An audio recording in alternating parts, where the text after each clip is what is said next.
आजच्या व्हिडिओमध्ये आपण मुलांना एक मजेदार प्रयोग करायला शिकवू।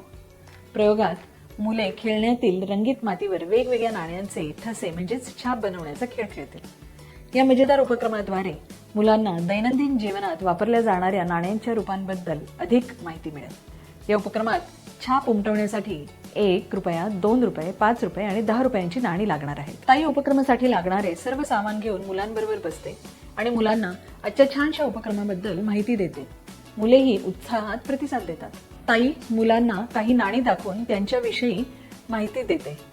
मुले ही नाणी ओळखतात आणि त्याचा वापर फळे आणि भाजीपाला आणण्यासारख्या वस्तू खरेदी करताना होतो अशी चर्चा करतात। प्रत्येक नाण्यावर एक संख्या दिलेली असते हे सांगत ताई एक मुलाला वेगवेगळी नाणी दाखवते आणि त्यावरील संख्या मुले ओळखतात, जसे की 10 रुपयाचे नाणे, 5 रुपयाचे, 2 रुपयाचे नाणे इत्यादी। त्यानंतर ताई मुलांना चिकण मातीचे म्हणजेच रंगीत मातीचे वाटप करते आणि त्या मातीच्या गोळ्याला लाटण्याने लाटून मग त्यावर नाण्याचे छाप म्हणजेच ठसे कसे घ्यायचे हे प्रात्यक्षिक करून दाखवते। मुलांनाही चिकण मातीवर नाण्याचे छाप तयार करण्यासाठी प्रोत्साहित करते। मुले मन लावून आनंद घेत ही कृती करताना दिसतात।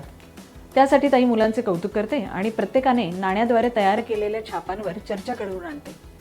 ताई एका नाण्याचा छाप काढून मुलांना तो छाप कुठल्या नाण्याचा आहे ते ओळखायला सांगते। मुलेही 10 रुपयाचे नाणे असल्याचे पटकन ओळखतात, कारण छापावर 10 अंक उमटलेला दिसतो। मुलांच्या प्रयत्नांचे आणि सहभागाचे उत्स्फूर्तपणे ताई कौतुक करते। तुम्ही मुलांबरोबर हा मजेदार उपक्रम घ्या। उपक्रम अधिक आव्हानात्मक बनवण्यासाठी मोठ्या मुलांना पेन्सिल किंवा क्रेयॉन वापरून कागदावर नाणी ट्रेस करायला देखील तुम्ही सांगू शकता। पुन्हा भेटू एक नवीन खेळ घेऊन एका नवीन व्हिडिओमध्ये। धन्यवाद।